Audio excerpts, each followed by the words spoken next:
Hello viewers, আসসালামু আলাইকুম। Welcome back to my channel. আজকে আবারও সবাইকে স্বাগতম জানাচ্ছি আমার নতুন আরও একটি রেসিপি দেখার জন্য। আজকে শেয়ার করব তেল ছাড়া এই গরমে সেরা স্বাদের টিফিন রেসিপি। পেট ভরে গেলেও মন ভরবে না, একটা খেলে আরও একটা কিন্তু চেয়ে খেতে হবে। ঘরে যদি সুজি আর অল্প কিছু উপকরণ থাকে তাহলেই কিন্তু আজকের এই সেরা স্বাদের টিফিনটা তৈরি করে নেওয়া যাবে। এটাকে আমরা পিঠাও বলতে পারি, পিঠা বা টিফিন যেটাই বলি না কেন, খেতে হবে অসম্ভব মজার। আশা করছি আমার আজকের রেসিপি সবার কাছে ভীষণ ভালো লাগবে। ভালো লাগলে প্লিজ একটি লাইক দিয়ে চ্যানেলটিকে সাবস্ক্রাইব করে দিবেন। তাহলে চলুন দেখে নেওয়া যাক নাস্তা রেসিপিটি কিভাবে তৈরি করছি। ফার্স্টে এখানে দেখুন একটা মিক্সিং বোলের মধ্যে নিয়ে নিচ্ছি 1 কাপ পরিমাণ সুজি। তারপর অ্যাড করে দিচ্ছি ওই একই কাপের পরিমাপ করে হাফ কাপ পরিমাণ আটা। আটার পরিবর্তে আপনারা চাইলে কিন্তু এখানে ময়দা কিংবা চালের গুঁড়াও দিতে পারেন। তারপর অ্যাড করে দিচ্ছি হাফ চা চামচ লবণ। এখন আমি একটা চামচের সাহায্যে এই সব কিছু উপকরণ খুব ভালোভাবে মিশিয়ে নিচ্ছি। দেখুন সবকিছু উপকরণ আমাদের খুব ভালোভাবে মিশিয়ে নেওয়া হয়ে গিয়েছে। বন্ধুরা দেখতেই পাচ্ছেন সবকিছু উপকরণ আমাদের খুব ভালোভাবে মিক্স করা হয়ে গিয়েছে। এখন এই সুজিগুলোর মধ্যে আমরা দুধ অ্যাড করে একটা ব্যাটার তৈরি করে নিব। দুধটা কিন্তু একবারে দেওয়া যাবে না, অল্প অল্প করে অ্যাড করতে হবে আর ব্যাটারটাকে আমাদের তৈরি করে নিতে হবে। প্রথমে বেশি পরিমাণ দুধ অ্যাড করে ফেললে ব্যাটারটা কিন্তু লুজ হয়ে যাওয়ার চান্স থাকবে, তাই অল্প অল্প দুধ অ্যাড করে আমাদের ব্যাটারটাকে তৈরি করে নিতে হবে। আর এখানে আপনারা চাইলে দুধের পরিবর্তে পানি দিয়েও এই ব্যাটারটা তৈরি করে নিতে পারেন। আর এখানে দুধটাকে আমি আগেই খুব ভালোভাবে জাল করে হালকা কুসুম গরম অবস্থায় এনে আমরা পিঠার ব্যাটারটাকে তৈরি করে নিচ্ছি। বন্ধুরা আজকের পিঠাগুলো তৈরি করার জন্য এই ব্যাটারটা কিন্তু আমরা কোনো রকম পাতলা ব্যাটার তৈরি করব না, একটু ঘনভাবে ব্যাটারটাকে তৈরি করে নিব। বন্ধুরা দেখতেই পাচ্ছেন আমি অল্প অল্প দুধ অ্যাড করে পিঠার জন্য ব্যাটারটাকে তৈরি করে নিয়েছি আর ব্যাটারের থিকনেসটা ঠিক এরকম হবে। আর এখানে এই ব্যাটারটা তৈরি করতে আমার এখানে 1.5 কাপের মতো দুধ লেগেছে। এখন এই ব্যাটারটাকে আমাদের রেস্টে রাখতে হবে, তার জন্য একটা ঢাকনা দিয়ে ঢেকে রেস্টে রেখে দিচ্ছি 10 মিনিটের জন্য। পিঠার ব্যাটারটা এখানে রেস্টে থাক আর এই ফাঁকে আমরা পিঠার জন্য একটা পুর রেডি করব। তার জন্য এখানে দেখুন চুলায় একটা কড়াই বসিয়ে দিয়েছি। এখন এই কড়াইটার মধ্যে আমি অ্যাড করে দিচ্ছি 1.5 কাপ পরিমাণ নারকেল কোড়া। তারপরে অ্যাড করে দিচ্ছি মিষ্টির জন্য হাফ কাপ পরিমাণ খেজুরের গুড়। আপনারা চাইলে কিন্তু এখানে গুড়ের পরিবর্তে চিনি দিয়েও এই পুরটাকে তৈরি করে নিতে পারেন।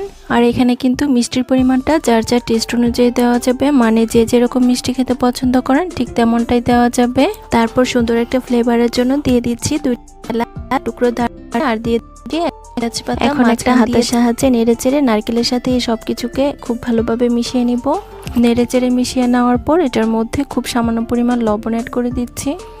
এখন আবারও একটা হাতের সাহায্যে নেড়েচেড়ে সবকিছু উপকরণ খুব ভালোভাবে মিশিয়ে নিব। বন্ধুরা আপনারা চাইলে কিন্তু এখানে নারকেলের পুরের পরিবর্তে সুজি আর বাদাম মিক্স করেও পিঠাগুলো বানাতে পারেন। নারকেলের পুরটা কিছুক্ষণ নাড়তে থাকলে দেখা যাবে গুড়টা গলে গিয়ে অনেকটাই পানি ছেড়ে দিয়েছে। বন্ধুরা দেখতেই পাচ্ছেন কিছুক্ষণ নাড়তে থাকলে দেখা যাচ্ছে এরকম পানি ছেড়ে দিয়েছে। এখন এই পানিটা খুব ভালোভাবে শুকিয়ে আসা পর্যন্ত আমরা অপেক্ষা করব। আমি 2 থেকে 3 মিনিটের মতো অনবরত নেড়েচেড়ে নারকেলের এই পুরটা রান্না করে নিয়েছি। আর দেখতেই পাচ্ছেন পুরটা কিন্তু এ পর্যায়ে অনেকটাই পানি টেনে নিয়েছে আর এটা অনেকটাই ঝুরঝুরে হয়ে গিয়েছে। এখন আমি চুলার জালটাকে বন্ধ করে দিব আর এই পুরটাকে অন্য একটা পাত্রে নিয়ে নিব। পিঠার জন্য পুরটা আমাদের হয়ে গিয়েছে। এখন আমরা পিঠাগুলো বানাতে চলে যাব। শুকনো করে নিয়েছি, পুরটা আমাদের হয়ে গিয়েছে। এখন চুলার জালটাকে বন্ধ করে এটাকে অন্য একটা পাত্রে নিয়ে নিব। এখন আমরা পিঠাগুলো তৈরি করতে চলে যাব। তার জন্য এদিকে দেখুন আমরা যে আগেই সুজির ব্যাটারটা তৈরি করে রেখেছিলাম এটা কিন্তু এখন অনেকটাই ফুলে গিয়েছে। এখন আমি একটা চামচ দিয়ে আবারও এটাকে কিছুক্ষণ মিশিয়ে নিচ্ছি। ব্যাটারটা কিছুক্ষণ মিশিয়ে নেওয়ার পর এটার মধ্যে আমি অ্যাড করে দিচ্ছি 1 টেবিল চামচ বেকিং পাউডার আর সাথে অ্যাড করে দিচ্ছি 1/4 টিস্পুন বেকিং সোডা। এখন এটার মধ্যে অল্প পরিমাণ দুধ অ্যাড করে এই ব্যাটারটাকে খুব ভালোভাবে আমরা মিশিয়ে নিব। বন্ধুরা আপনারা যদি এরকম আরো মজার মজার পিঠা রেসিপি দেখতে চান তাহলে কিন্তু আমার ইউটিউব চ্যানেলটাকে ভিজিট করতে পারেন। আর সেখানে আমি অনেক রকমের পিঠা বা নাস্তা রেসিপি শেয়ার করেছি যেগুলো দেখলে আপনাদের কাছে অনেক ভালো লাগবে। বন্ধুরা আমি ব্যাটারটাকে আরো 1 থেকে 2 মিনিটের মতো খুব ভালোভাবে মিশিয়ে নিয়েছি আর দেখতেই পাচ্ছেন এটা কিন্তু এখন অনেকটাই পাতলা হয়ে গিয়েছে। পিঠা তৈরি করার জন্য এই ব্যাটারটা আমাদের একদম পারফেক্ট ভাবে রেডি করা হয়ে গিয়েছে। এখন আমরা পিঠাগুলো তৈরি করতে চলে যাব। তার জন্য এখানে দেখুন পিঠাগুলো তৈরি করার জন্য আমি কিছু কাপ নিয়েছি। আপনারা চাইলে কিন্তু পিঠাগুলো ননস্টিকের পিঠা প্যানের মধ্যেও তৈরি করে নিতে পারেন। আমার কাছে পিঠা প্যান নেই, তাই আমি কাপের মধ্যেই পিঠাগুলো তৈরি করে নিচ্ছি। পিঠাগুলো কাপের মধ্যে যেন লেগে না যায় তার জন্য অল্প পরিমাণ ঘি দিয়ে এটাকে আমি খুব ভালোভাবে ব্রাশের সাহায্যে কাপের মধ্যে লাগিয়ে নিচ্ছি। এই পর্যায়ে আপনারা চাইলে কিন্তু ঘিয়ের পরিবর্তে তেলও দিতে পারেন, তবে ঘি অ্যাড করলে পিঠার মধ্যে খুব সুন্দর একটা স্মেল পাওয়া যাবে আর পিঠাগুলো খেতেও অনেক বেশি ভালো লাগবে। এখন এই কাপগুলোর মধ্যে আমি 2 টেবিল চামচ পরিমাপ করে পিঠার ব্যাটার দিয়ে দিচ্ছি।